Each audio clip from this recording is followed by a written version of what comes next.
we're going to try to get through in the next few hours. And I definitely want to give you a couple of opportunities to do the hands-on.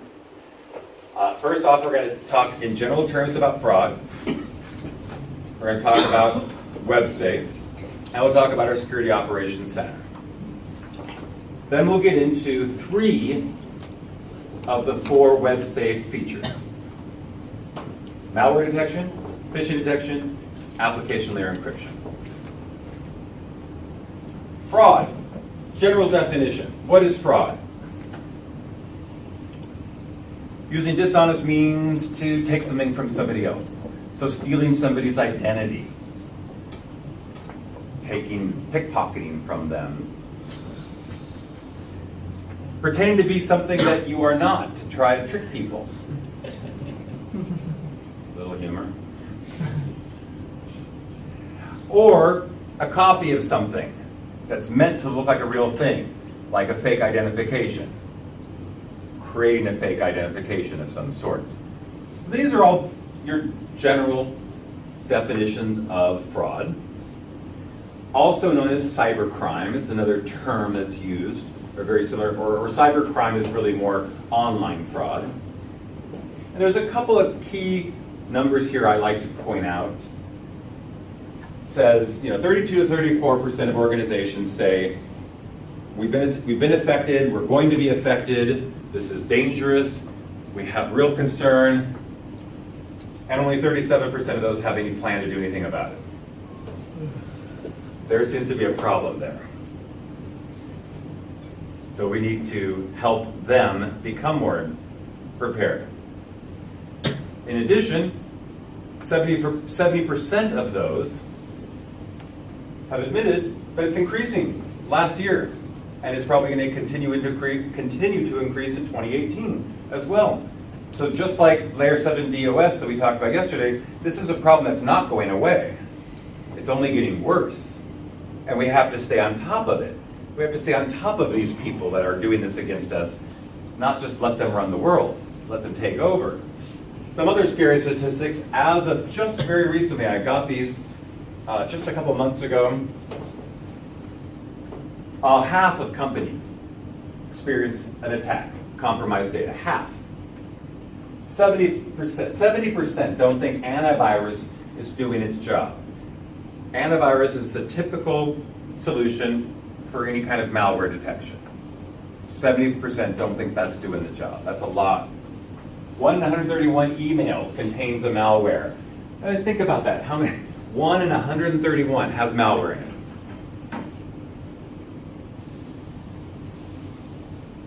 6.5% people have been victim. 6.5, this is a worldwide number, been a victim of identity theft. Losing $16 billion. And a successful cyber security attack, on average, $5 million. Again, these are all big numbers. $96 billion estimate for spending for this topic in 2018. I think we would like just a small part of that. Part of that spending. But these are good numbers. These are easy numbers to go out and talk to customers and say, hey, we have some real concerns here. And we're not the only ones that feel this way. Oh, actually I jumped in. Here we go. One more thing here. Now this was a fascinating one to me. 230,000 new malware programs every day. How do you keep on top of that? How do you keep on top of that? You can't. It's virtually impossible. Because again, it's not stopping. We can't stop the malicious users from doing this. Now this is based on Kaspersky Lab. This is good data. This is a good piece of news for some people. This is the number of users that they stopped, that they helped their customers, that they were able to stop from losing their identity and losing money from their bank account. Okay, that's good. They stopped them, but what are you noticing here? It's growing. The number's going up every month. This is January, February, March of this year.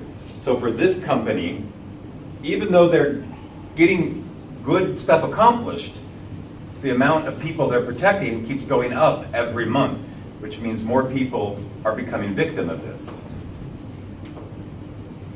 This is just a kind of an interesting. This is the main targets worldwide. Attempted malware infections. This is not to say that in the US we don't have anything to worry about, so we don't need to sell this. But it certainly helps you target certain areas that might be more at risk. Organizations that might be more at risk. Finally, this is what I was going to say. So don't just take our word for it. This is a quote from a very well-known person. I think some of you have heard of him. I think it's very interesting. He said, they're the #1 problem, even more dangerous than nuclear war. This was stated by one of the world's richest men.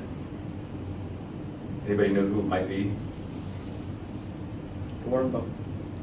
Very good. Stated by Warren Buffett just last year. So what's the moral of all these slides? This is a problem. This is a problem that must be addressed not just for companies here in Thailand or in Asia, but all around the world. They all need it. They all need help. Thankfully, we have the product for them. Just got to convince them to use it. In order to understand WebSafe, and in order to understand why this threat is such a problem, it helps to understand two things, two concepts: JavaScript and the document object model. We'll talk about both of them, JavaScript and the document object model. The document object model is how developers create web pages nowadays. It's the hierarchy of a web page. So when they create a JavaScript, JavaScript is used to make an interactive web page, to make the web page do something when the user is putting their mouse over something or anything like that. And the way they write the JavaScript is they say, go from here to there, to there, to there, and change that to welcome back instead of welcome. So it's important to understand these two things to understand why this is a problem and how we help. So let's talk about JavaScript. How many of you remember this? You'd be showing your age if you did. I remember it. My first browser I ever used. So this JavaScript was first developed by Netscape way, way long ago, when the internet first, was really coming out, the World Wide Web, I should say. Changed the name from Mocha and LiveScript when Netscape Navigator 2 came out. It's not Java. Java is used to create apps. This is used inside of a web page to do something in a web page. In order for JavaScript to do any good in a browser, the browser must support JavaScript. Now this might have been an issue 20 years ago, but I challenge you to find anybody nowadays who's using their web browser with JavaScript turned off, because they're not going to be able to do much. It's hard to find a web page nowadays that doesn't have some sort of JavaScript enabled in it somewhere. And then finally, we have an extension to JavaScript called asynchronous JavaScript. And I'll explain that just in a moment. So those are some of the basics about JavaScript.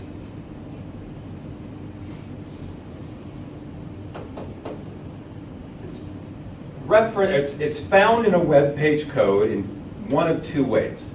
It's either a reference JavaScript or it's JavaScript that's written right into the page. Here's a referenced JavaScript.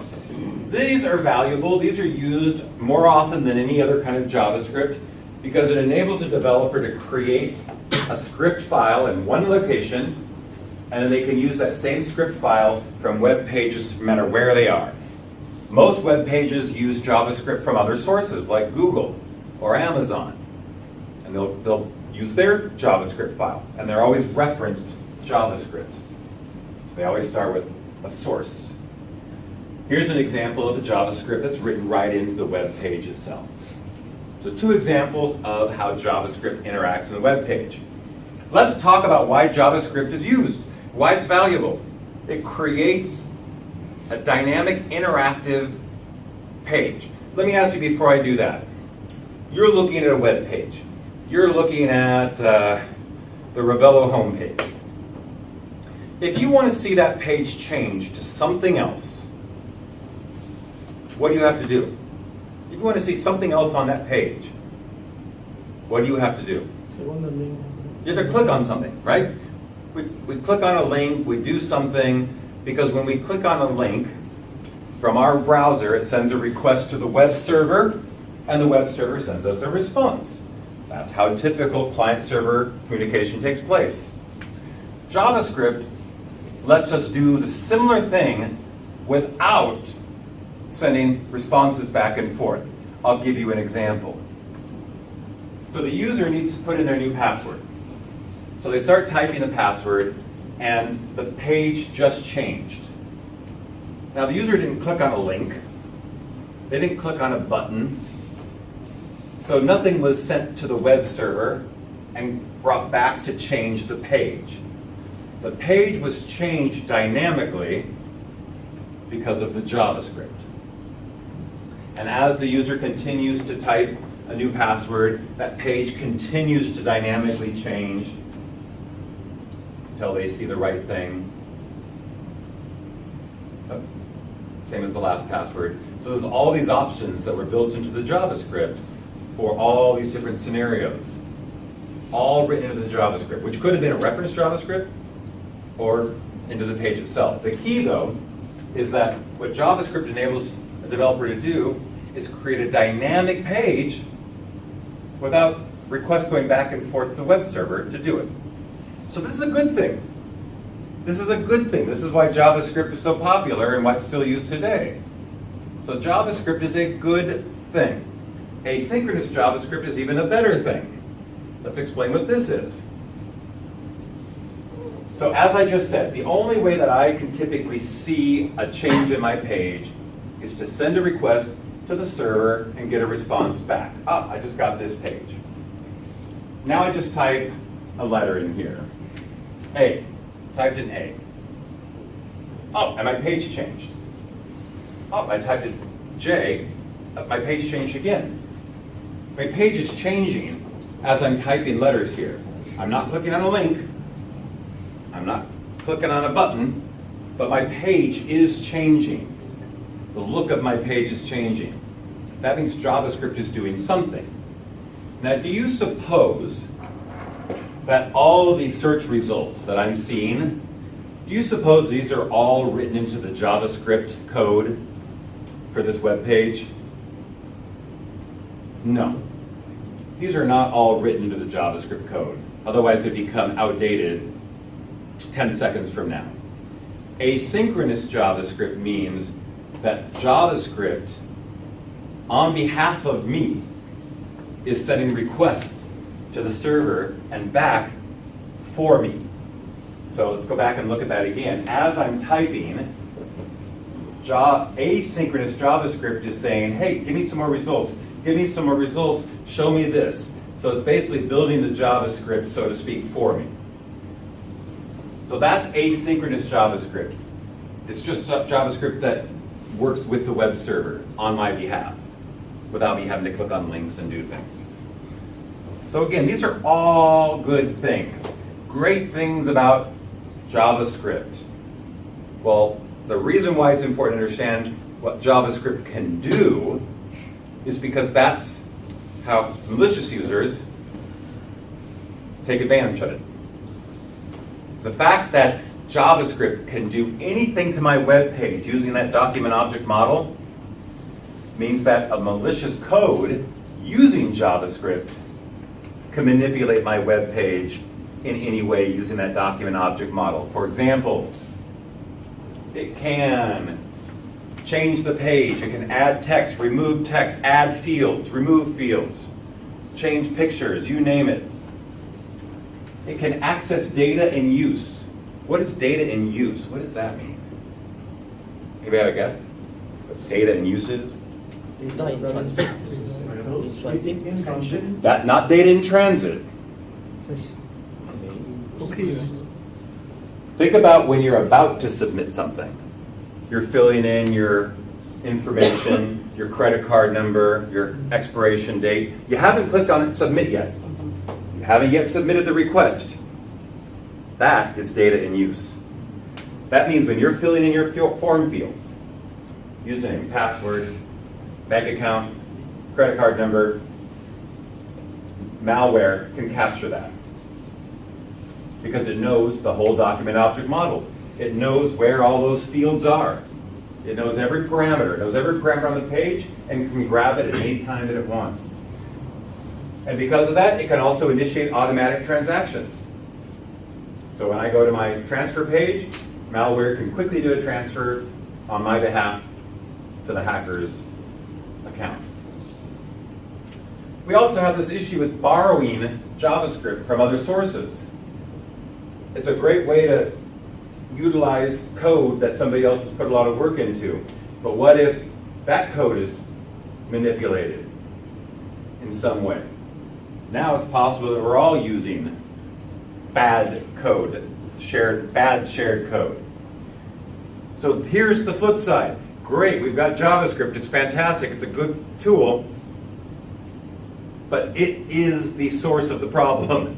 It is the source of this whole problem. And we're not getting rid of JavaScript anytime soon. It's not going away. So we're not going to do the first exercise because it's fairly simple. It's kind of a fun one. It's not very long. I think I got 15 minutes. All they do is they open up a banking web page that we have on our LAMP server. They open up the banking web page. They use the Chrome inspection tools to look at the document object model for that page.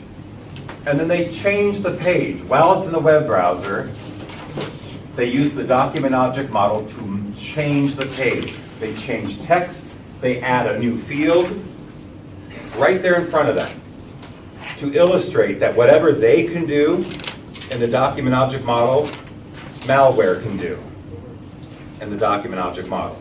So they don't actually even get into WebSafe yet or anything like that in exercise 1.